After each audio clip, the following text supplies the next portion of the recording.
Hello, welcome back to another episode of cedh Bling Builds. Today we're going to go over the brand new vampire boss bitch, Evelyn, the covetous. She wants it all. She wants it all. She wants it now. Grixis, so you know I got to build her. Based on her colors alone. And what she wants to do is ETB and I guess deck everybody, right? She wants to pseudo mill everybody with her infinite ETBs. So a card like Torpor Orb shuts this shit down, but no one plays Torpor Orb in this format. So if you didn't already know, these videos are unscripted. So I read the commander and build a deck around it, and I'll run it over a weekend and see how it goes. And I'll make notes, a little battle report, and of course you could follow the link of the deck. You could follow the deck list in the link below, and there's always going to be like it's always going to be different from the video, because as I play the decks, I'll stick with the deck over a weekend and make changes according to its strengths and weaknesses in real time, right? Until finally I find the version of the build that works for me in my metagame, right? With my play groups. So my play groups could be totally different from your play groups. You guys could do weird shit like have a wish border. So let's get into the deck. A couple of loops we have going on that will allow for Evelyn to ETB. Right? If she was in green, she'd make a wonderful food chain commander, but she's not. So first impressions, spoiler, the deck kind of runs like a shittier version of Timna, Jessica, right? It has the similar engines, but I like Timna, and of course you swap out white for blue. I like the Timna Jessica deck a lot better, with regards to the combos that are present in both decks, because both Timna and Jessica provide some sort of utility, right? Jessica could pew dorks in the beginning. Timna can spank motherfuckers in the mouth and draw cards, whereas Evelyn kind of just sits her her prissy ass in the command zone, ETBs when you need her. And because of that, Fierce Guardianship, Deflecting SWAT, even Jeweled Lotus are not in this deck, because she'll only come out once I have infinite mana with an infinite bounce on the board.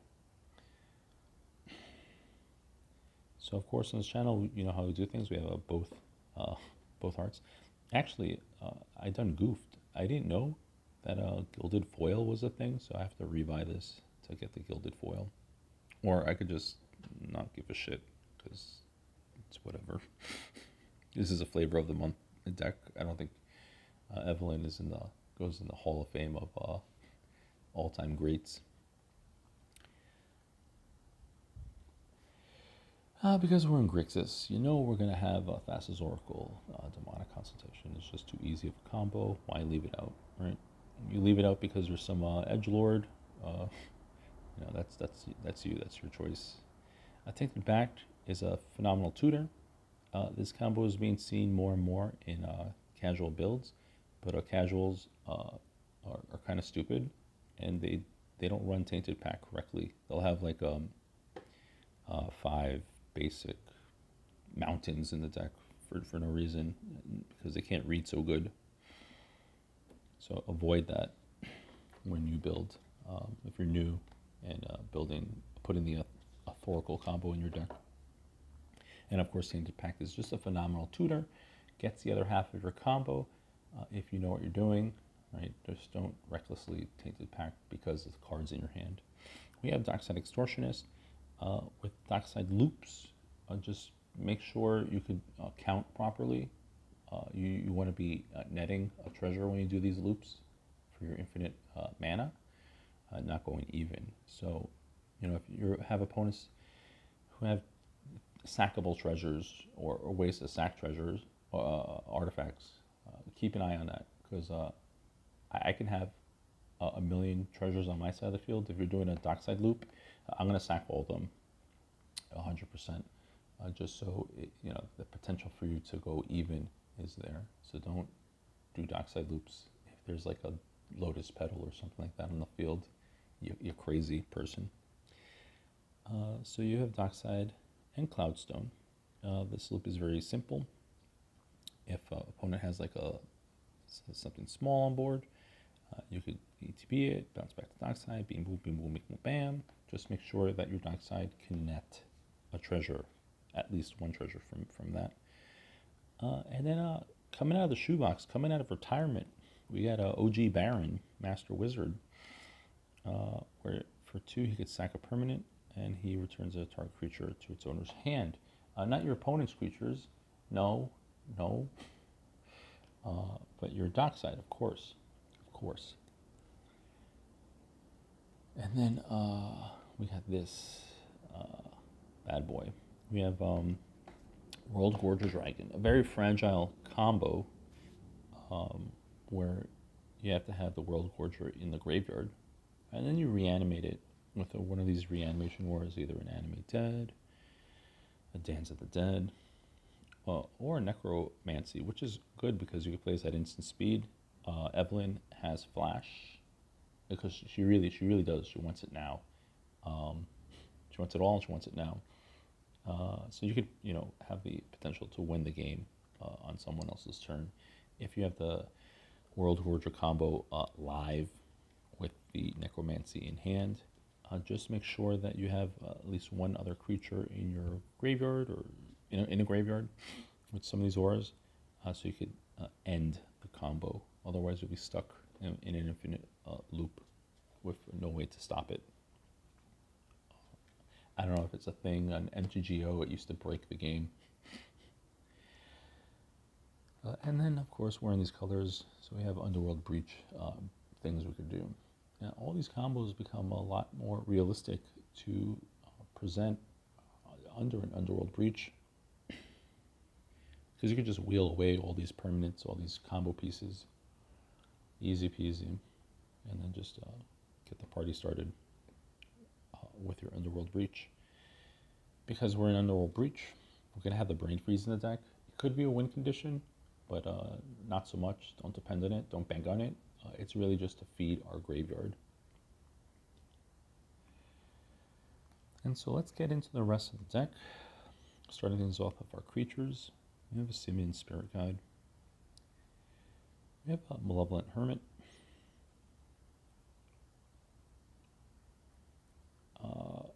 Because, of course, we don't care so much about its front side. It would be nice if we could pitch the Hermit and find its backside, Benevolent Geist. So once you cast a Benevolent Geist from the graveyard, it shuts your opponents down. Well, it kind of reduces the interaction you have. So you can do a lot of your combos kind of uncontested. No, not really, because Evelyn is a creature. It won't be stopped. But it's fine. It's a nice target to pitch to the graveyard. We have a Prospector. It's fine ritual creature, but it also has nice synergies with your Dockside, especially if you're doing a Dockside Underworld Breach loops. You could sack the Dockside with the Skirk. Easy peasy.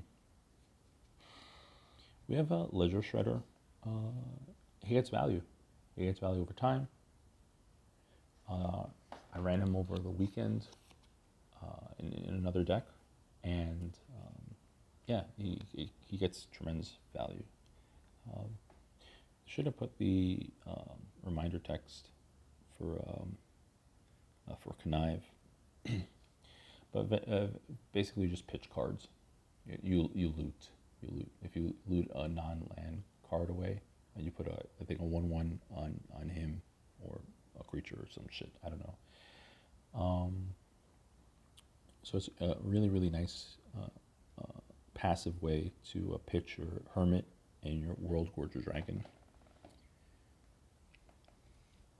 We have our Op Agent, just to slow down our opponents. Same thing with a Daughty Voidwalker. And a Gilded Drake to take your opponents off their boss.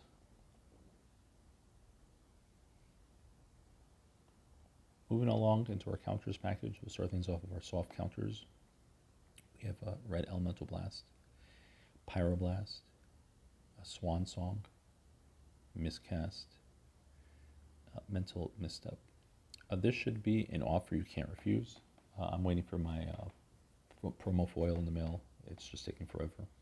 But Spell Pierce, I think, has been power crept. So it should be an offer you can't refuse. Or it depends on the deck. If you're running a slower deck, I don't think either option is good enough, because if you're playing a slow mid-range deck, your opponents will be able to pay the 2. And an offer, unless you're comboing off right then and there, you don't want them going plus with the treasure. Same thing can be said with I think Arcane Denial. A lot of scrubs make the argument that Arcane Denial is an amazing card. No, it's not. You're giving your opponents a plus.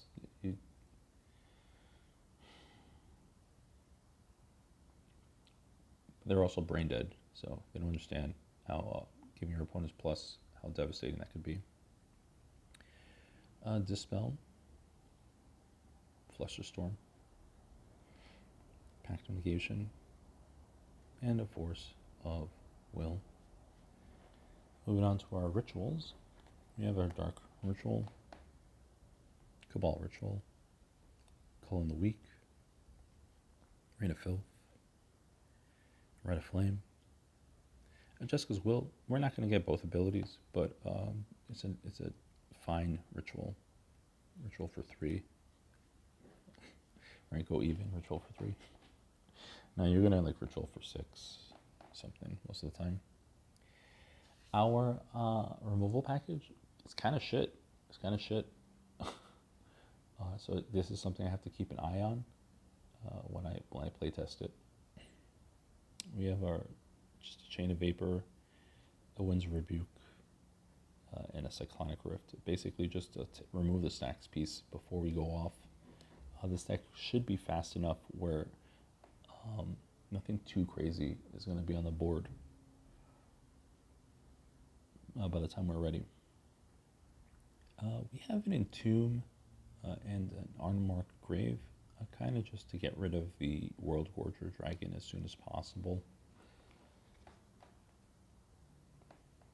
We have a Merchant Scroll. There are a bunch of blue instants in here I wouldn't mind finding.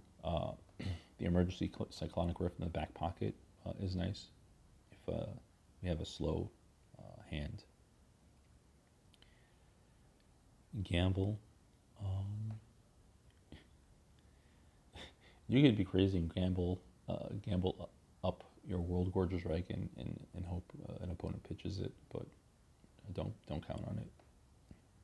Imperial Seal, Demonic Tutor, Vampiric Tutor, Mystical Tutor, Intuition, a ton of Intuition piles. Yeah, you could probably find an Intuition pile. There are a ton of Intuition piles. There are no game-breaking Intuition piles in this deck, but there are a lot of valuable Intuition piles. And a Praetor's Grasp, just to take your opponent off of their fragile glass cannon combo, or use their own combo pieces against them, right? Take away their last Thoracle, which happens a lot more frequently than you would imagine. Take them off their Clock of Omen if they're the Magda deck and you just can't figure out how to defeat it. I'll never let that go. Yeah, Praetor's Grasp has a lot of versatility to it, and it's nice. It's okay that it's getting the reprint, help drop the price a little bit. Yawgmoth as well, just to recur some value with shit in my graveyard. And our draw package has to be rebuilt for a deck that wants to get certain things into the graveyard. So we have our Faithless Looting, a Careful Study, which is a really, really good card. Really good. like this card more and more and more. Wheel of Fortune, Windfall, and a Time Twister, just in case things go really bad and I gotta just start everything up again. No Wheel of Misfortune in the deck. I'll just keep an eye on that, see if it's totally necessary. We have a Peer into the Abyss and an Ad Nauseam. I still think, even though there's like a Worldgorger combo in the deck, that the Ad Nauseam could still get a lot of value. If it doesn't, in this, because of the CMC, the average CMC in this particular build, then it could be cut for maybe more spot removal, a Toxic Deluge or something. Right? It really just depends on the metagame. As a matter of fact, I think I might cut the Ad Nauseam, because if you go against more aggressive decks, they're just gonna, they see that you're a fast combo, they're gonna send everything your way, and so you're gonna Ad Nauseam for like 2 cards. And then the best of the rest, we have a Mystic Remora, Heuristic Study, a Wishclaw Talisman for some utility. We have Lotus Petal, a Lion's Eye Diamond. There is no Jeweled Lotus. Again, I'm not casting Evelyn for value. I'm casting her because of the combo piece in the command zone. So when the unlimited treasure tokens or the unlimited Worldgorger taps on taps becomes available, then I'll just flash in Evelyn and continue the line. So I don't need to really cast Evelyn. Ergo, I don't need a Jeweled Lotus in the deck. Other colored rocks, we have a Talisman of Indulgence and a Talisman of Dominance. No blue, red. Arcane Signet. No blue, red, because the philosophy goes, you're trying to cast like a Peer into the Abyss or an Ad Nauseam as soon as you can. So black is still a really important color in these decks. If you're wondering, like, why the black rituals, why the heavy black rocks.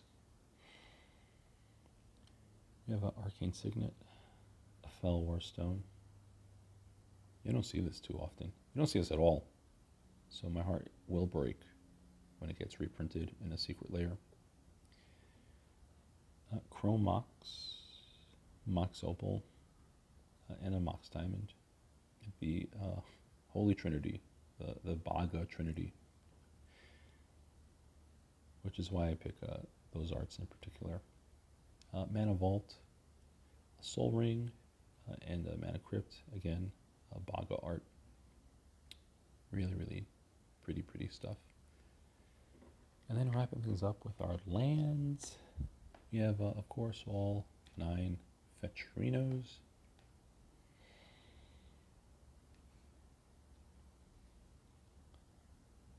And we have just 1 swamp, 1 island.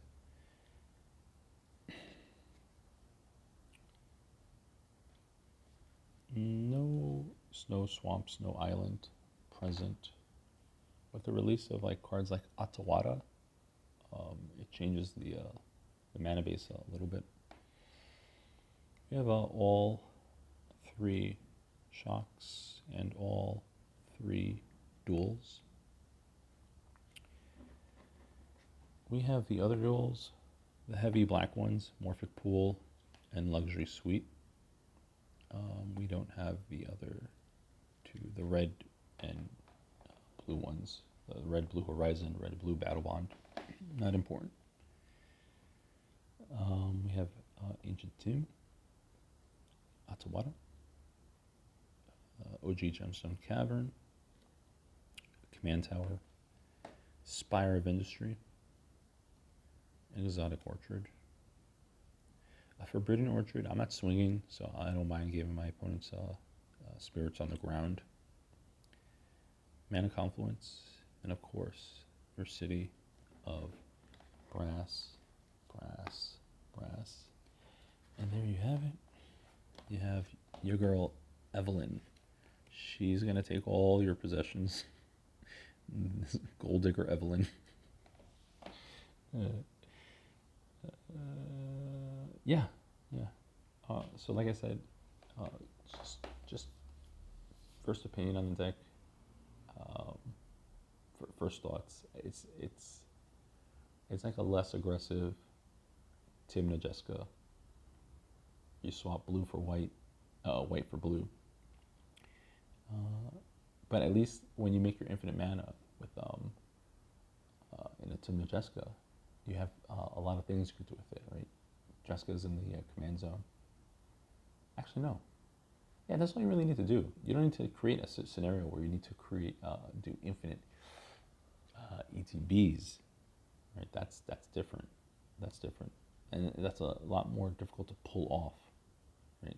Evelyn's gonna. I already see Evelyn's gonna struggle with that. Whether I'm ready to have like my combo online, but the treasure, the opponent's artifact and enchantment count is not quite there yet. So another turn cycle comes and goes. Still the combo's not online. Another turn cycle comes and goes. Still the combo's not online, and you lose, right?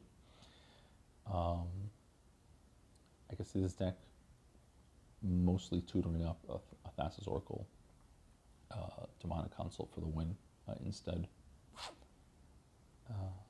And then, yeah, just be careful with the things that counter ETBs, right? That shut that off. Keep your limited, your very, very limited spot removal reserved for those types of cards. All right, thank you so much. Goodbye.